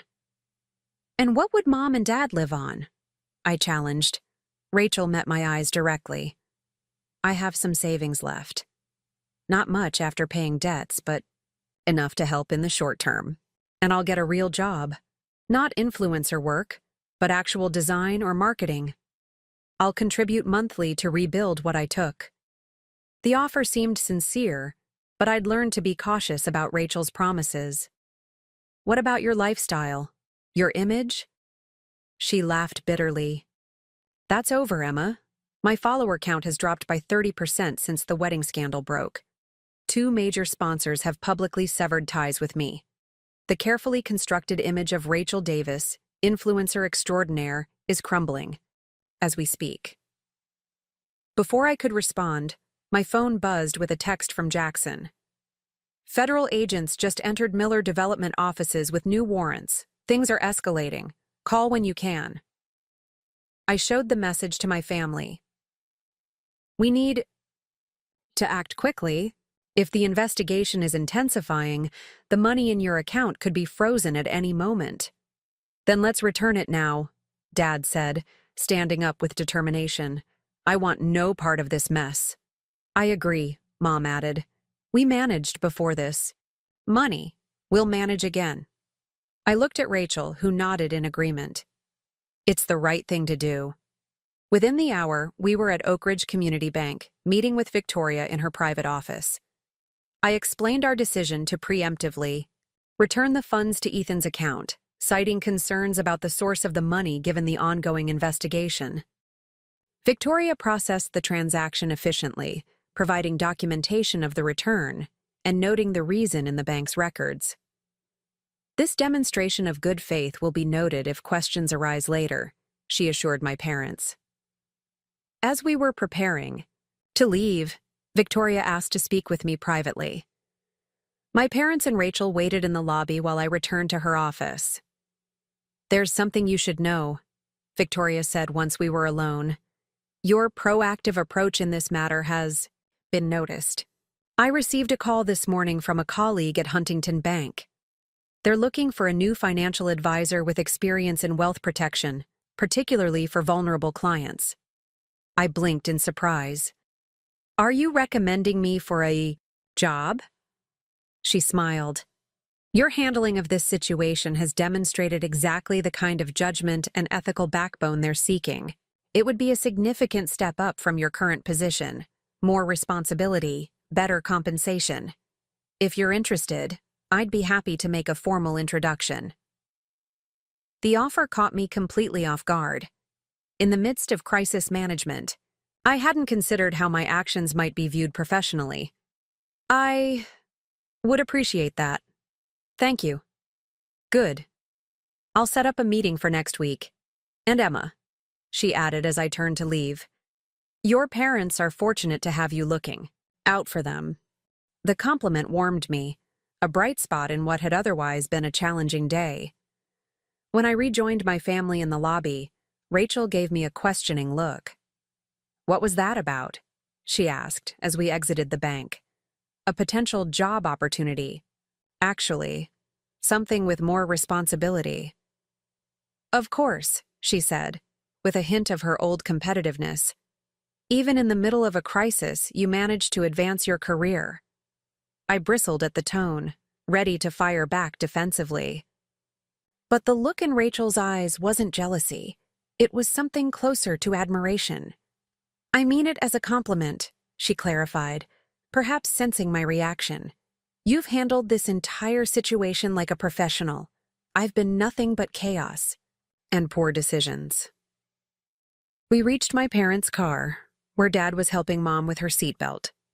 The simple, caring gesture highlighted everything that was at stake in this situation. Not just money, but the dignity and security of two people who had given everything for their children. "What now?" Rachel asked quietly. "For Mom and Dad, they can't live on Social Security alone." "I've been working on contingency plans," I admitted. "Options that don't depend on Ethan's money. Such as? Dad's pension is modest but stable. If they downsize from the house to a smaller condo, they could free up equity to create an income stream. And I can contribute monthly toward their expenses." Rachel nodded slowly.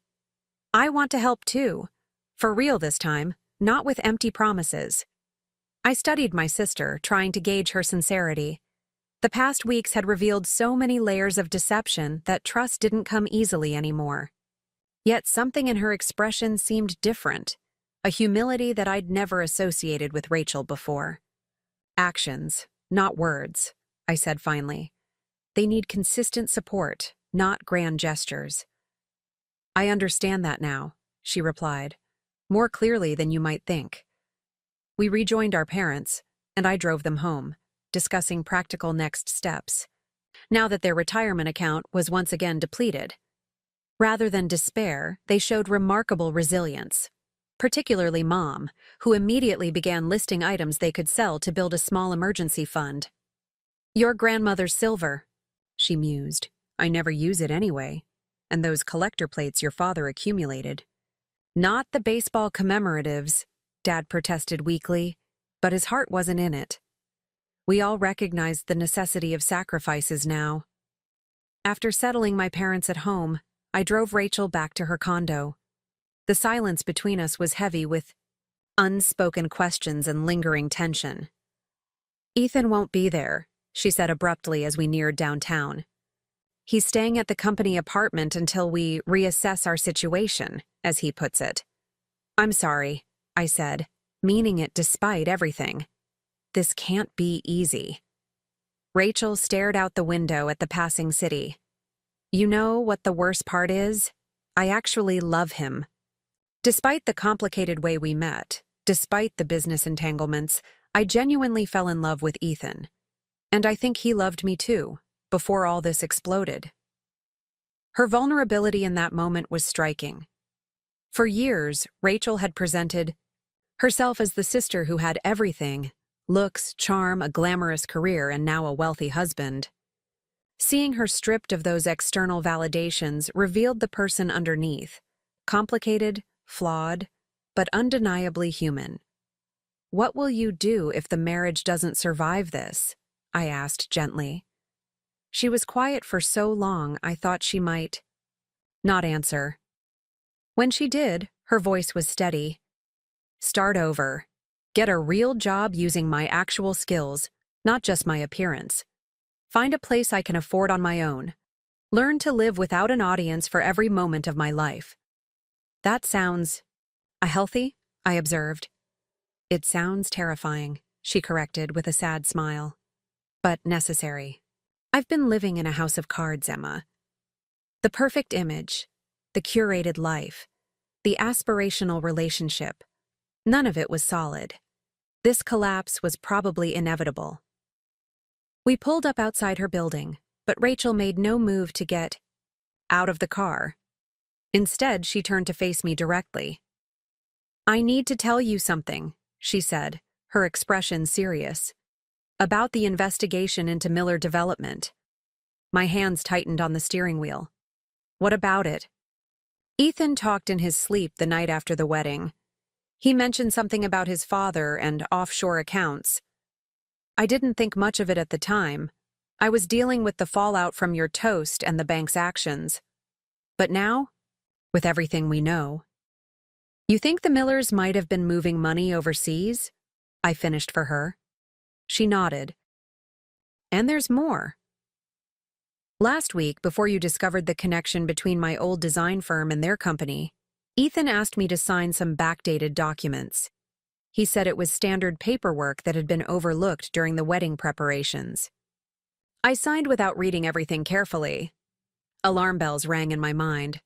Rachel, that could be serious. If you signed documents that create a false paper trail for the company. I know, she interrupted. I realized it might be problematic after everything came to light. That's why I contacted a lawyer yesterday. Someone independent from the Millers' legal team. This was a surprising development. Rachel taking initiative to protect herself legally, separate from Ethan. What did the lawyer say?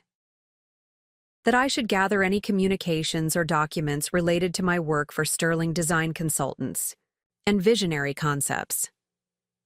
That I should avoid discussing the case with Ethan or his family, and that I should consider cooperating with federal investigators if approached. The implications were significant.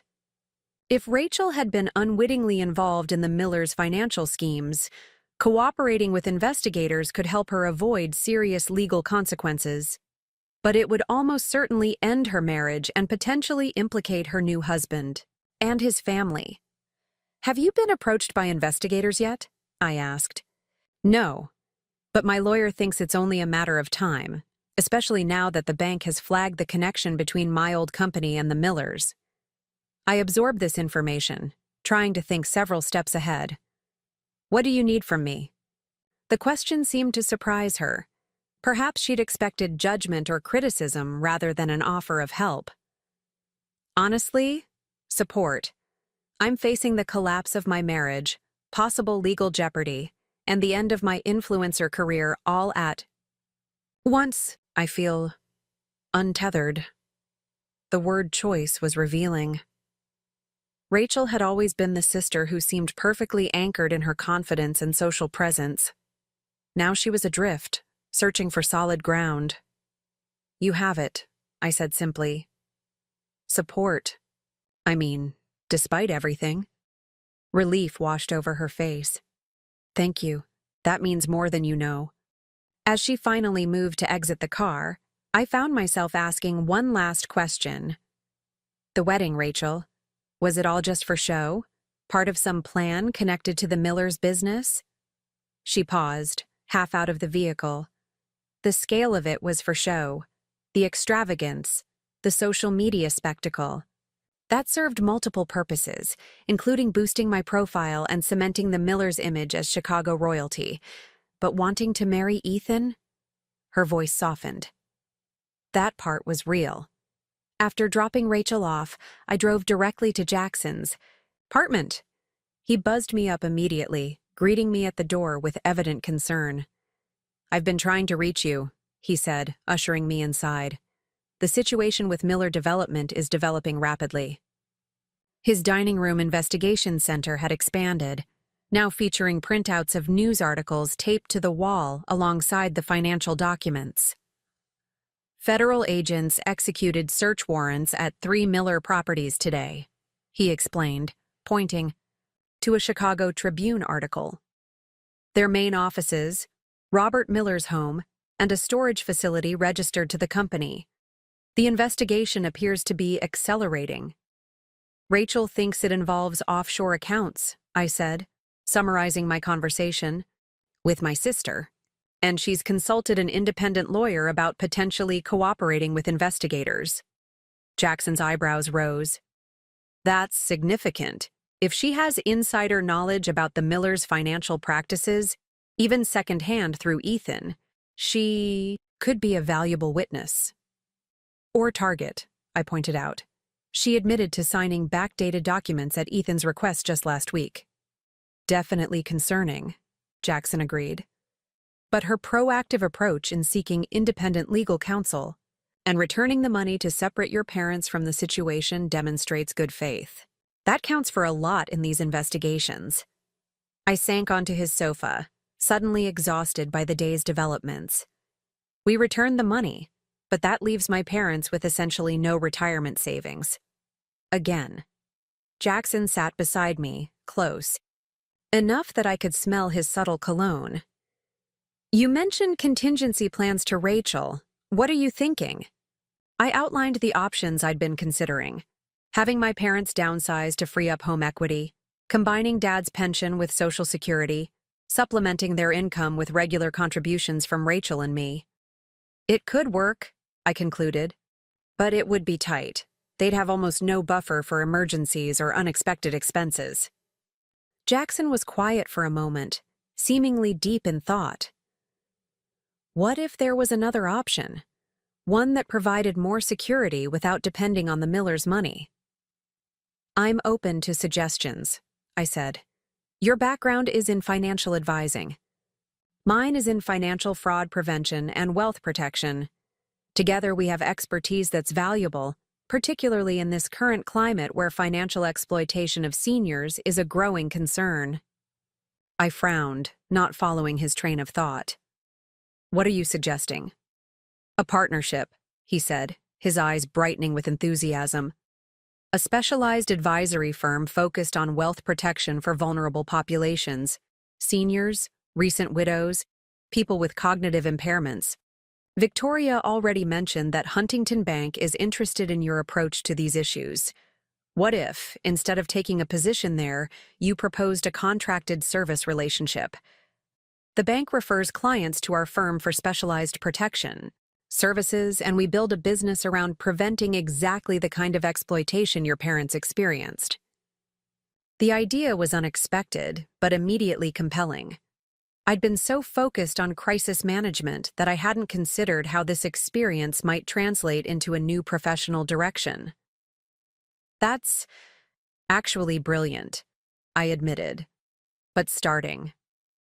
A business requires capital, which is exactly what we're lacking right now. Not necessarily, Jackson countered. Advisory firms have relatively low startup costs, primarily office space and professional licensing fees. We already have the expertise and potential referral relationships through Victoria. We could start small, working with a limited client base while building our reputation. As he outlined the potential structure, emphasizing the growing market for financial protection services, I found myself becoming genuinely excited for the first time in weeks. This wasn't just a solution to my parents' immediate financial crisis. It was a way to channel our experience into preventing similar situations for others. We could help a lot of people, I said, the possibilities expanding in my mind. Not just wealthy clients, but middle-class retirees like my parents who are often overlooked by traditional financial services. Exactly, Jackson agreed. And if we're successful, we could generate enough income to help secure your parents' retirement within a year or two. The energy between us shifted as we discussed the potential business, our previous exhaustion giving way to shared excitement. Jackson pulled out his laptop and started drafting a preliminary business plan, while I made notes about potential client services and fee structures. Hours passed as we refined the concept, identifying regulatory requirements and running preliminary financial projections. It was nearly midnight when we finally paused, surrounded by notes and empty coffee mugs. This could really work, I said, reviewing our draft business plan. It addresses my parents' financial needs while creating something meaningful from this whole mess. Sometimes the best innovations come from necessity, Jackson observed. You needed to protect your parents, and in doing so, you've developed skills and insights that could help countless others. In the quiet of his apartment, with the city lights twinkling beyond the windows, I felt something I hadn't experienced since discovering my parents' empty accounts: hope. Not just for resolving the immediate crisis, but for creating something positive from the experience. Jackson seemed to sense my shift in mood. We should celebrate this breakthrough, he suggested. Even small victories deserve recognition. He disappeared into the kitchen, returning with 2 glasses and a bottle of wine. It's nothing fancy, he apologized. but it seems appropriate for launching a new venture, even if it's just conceptual, at this point. We toasted to our embryonic business plan, the simple gesture feeling significant despite the circumstances. As we sipped the wine, I found myself studying Jackson with new appreciation. His intelligence and ethical approach had been evident from our first professional interactions, but these past weeks had revealed deeper qualities: loyalty, resourcefulness, vision. "Thank you," I said, meaning far more than just the wine. "For everything. I couldn't have navigated any of this without you." Something shifted in his expression. A softening, a moment of vulnerability. "You would have figured it out," he said quietly. "You're remarkably capable, Emma. I just provided some technical expertise along the way." "It was more than that," I insisted. "You believed in me when I was doubting myself. You saw possibilities when I was focused on problems." The space between us seemed to contract, the late hour and shared mission creating an intimacy neither of us had acknowledged before. For a moment, I thought he might lean forward, closing the distance between us. Instead, he set down his glass carefully. "It's late," he said, his voice slightly rough. "We should probably continue this tomorrow when we're fresh." The moment passed, but something had changed between us. A recognition of possibilities beyond our professional collaboration. As I gathered my things to leave, I felt a curious mixture of disappointment and anticipation. Whatever was developing between Jackson and me would have to wait until the more pressing matters of my family's financial security and Rachel's legal situation were resolved. But for the first time, I could envision a future beyond the crisis. One that might include not just professional fulfillment through our new venture, but personal happiness as well. As I drove home through the quiet streets of Lakeside, my phone chimed with a text from Rachel. "Meeting with lawyer tomorrow. He thinks I have options. Thank you for standing by me despite everything." The simple message confirmed what I had begun to suspect. Amid the financial chaos and legal complications, something valuable was emerging. A more honest relationship with my sister, based not on competition or appearance but on mutual support during genuinely difficult times. The money was gone, returned to Ethan's account where it might soon be frozen by federal investigators. My parents faced an uncertain financial future. Rachel's marriage and career hung in the balance, but somehow, improbably, we were finding our way through the mess together, making plans, taking responsibility, supporting each other with a genuineness that had been missing from our family dynamics for years. It wasn't the resolution I had initially sought when discovering my parents' depleted accounts, but it might ultimately prove more meaningful. Not just the recovery of funds, but the reconstruction of relationships and the creation of new possibilities from the wreckage of old patterns. Tomorrow would bring new challenges, meetings with lawyers, discussions with my parents about downsizing options, further development of the business plan with Jackson. But for the first time in weeks, I felt equipped to face these challenges. Not alone, but supported by the unexpected allies this crisis had revealed. 3 months passed in a whirlwind of activity. The federal investigation into Miller Development expanded dramatically, with Robert Miller and 2 company executives indicted on charges of money laundering, tax evasion, and wire fraud. Ethan, while not indicted, resigned from the company and became a cooperating witness, a development that shocked Chicago's business community. Rachel's cooperation with investigators proved crucial. After providing documents and testimony about the backdated paperwork and financial irregularities she had witnessed, she received immunity from prosecution. Her marriage, however, couldn't survive the strain. Divorce proceedings began quietly, with both parties seeking privacy after months of public scrutiny. As for my parents, they faced their new financial reality with remarkable grace. The 4-bedroom home where Rachel and I had grown up went on the market, selling quickly to a young family. Mom cried as she packed up 30 years of memories. but found renewed purpose in helping my father downsize to a modest 2-bedroom condo near the lake. It's smaller, but the view is better, she observed on moving day, watching sailboats drift across the water from their new balcony. Sometimes less really is more. The proceeds from the house sale, combined with Dad's pension, provided enough security for their basic needs. It wasn't the comfortable retirement they had planned, but it was sustainable, especially with the monthly contributions Rachel and I had both committed to providing. True to her word, Rachel had abandoned her influencer persona and found a position at a small design firm specializing in commercial interiors. The salary was a fraction of what she had once earned from sponsorships, but it offered something her previous career hadn't: stability and authenticity. She moved from the luxury downtown condo to a 1-bedroom apartment in a less fashionable neighborhood, documenting her downsizing journey in a final social media post before stepping away from public life. The most significant development, however, came from the business plan Jackson and I had conceived during the crisis.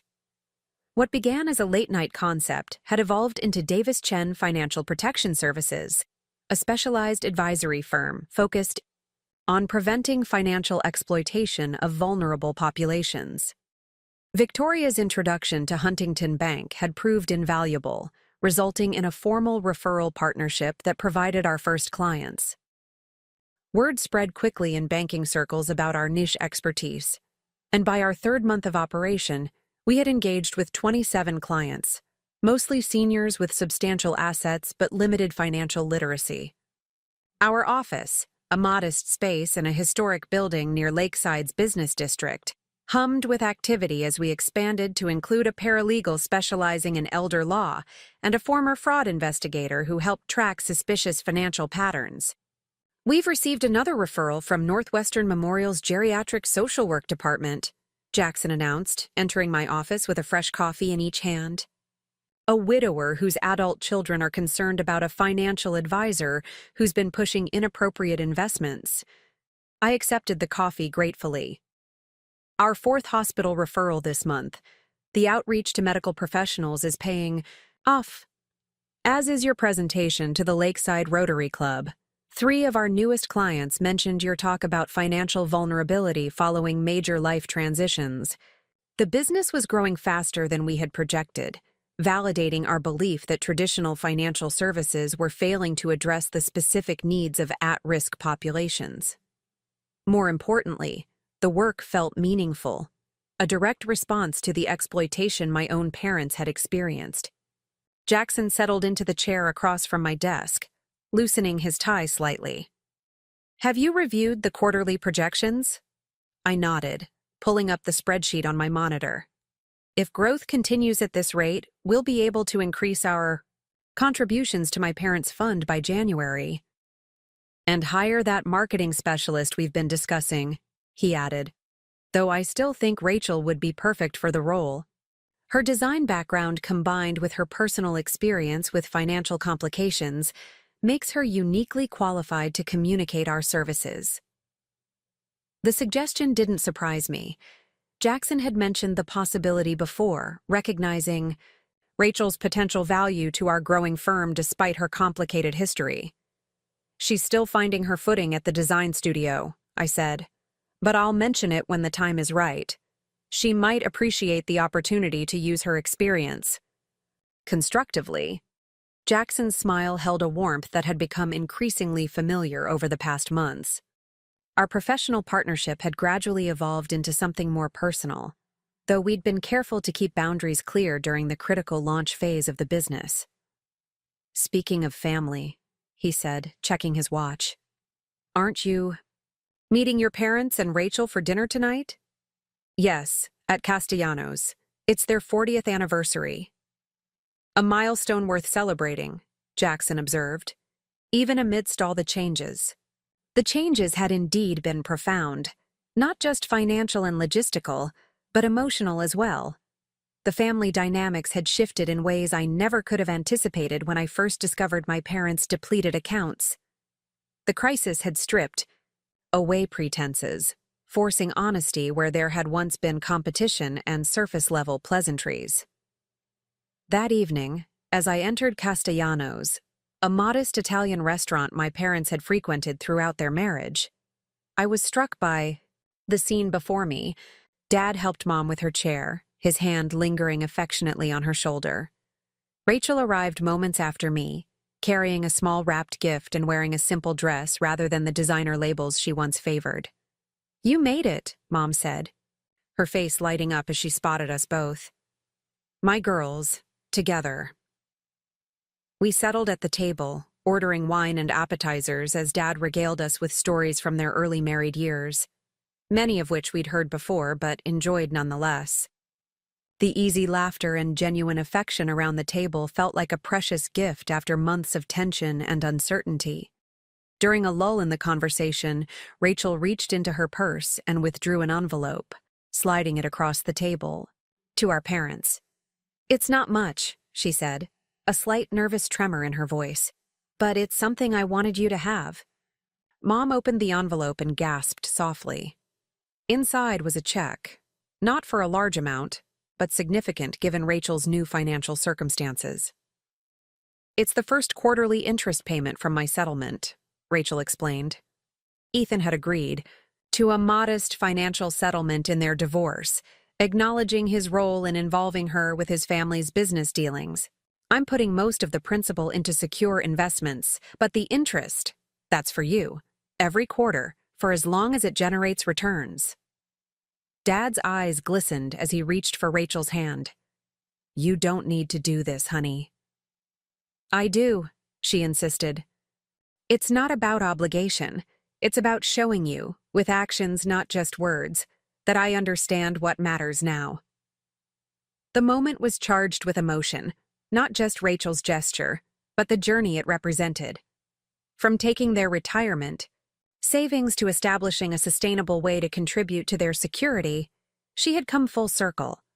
I realized it was time to share my own news. "I have something to contribute as well," I said, reaching for my own bag.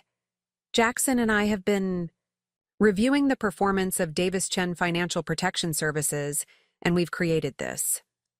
I handed my father a folder containing documentation for a trust we had established, a financial structure designed specifically to provide long-term security for my parents with contributions from both Rachel and me. "It's a protection mechanism," I explained as Dad reviewed the papers. "The trust will receive our monthly contributions, manage the investments, and provide you with regular income that's shielded from potential future complications.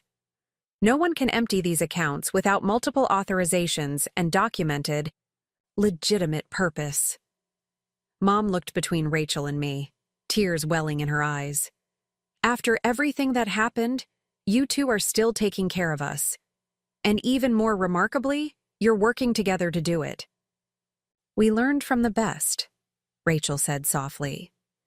"You and Dad always put family first. It just took me longer to understand what that really means." As we raised our glasses to toast 4 decades of my parents' marriage, I reflected on the unexpected journey of the past months.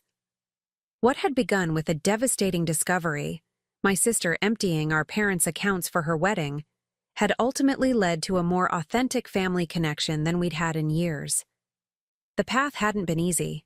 There had been public humiliation, legal complications, financial sacrifices, and painful revelations.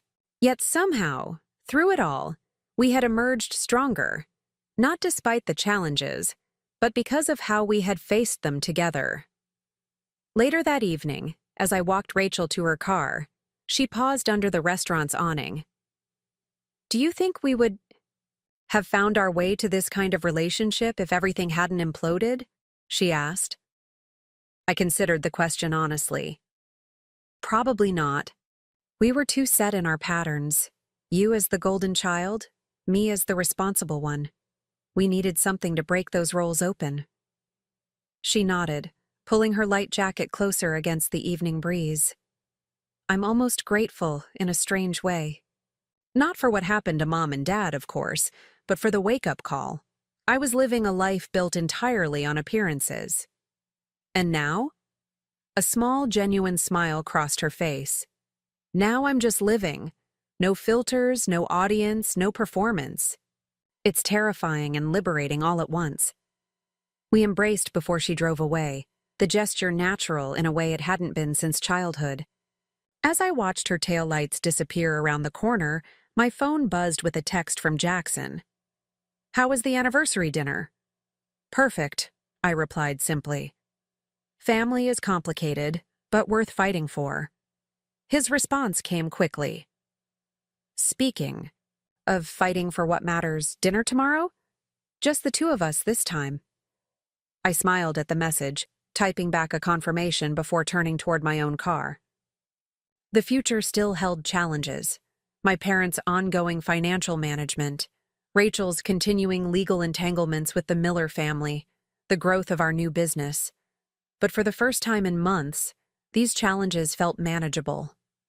The bank president had indeed called me ma'am at my sister's wedding, a moment of recognition that had set in motion events none of us could have predicted. But the true recognition, the deeper acknowledgement, had come later, in the trust. We were rebuilding as a family, in the purposeful work Jackson and I had created together, and in the knowledge that sometimes, from the most painful betrayals can come the most meaningful transformations. Up next, you've got two more standout stories right on your screen. If this one hit the mark, you won't want to pass these up. Just click and check them out.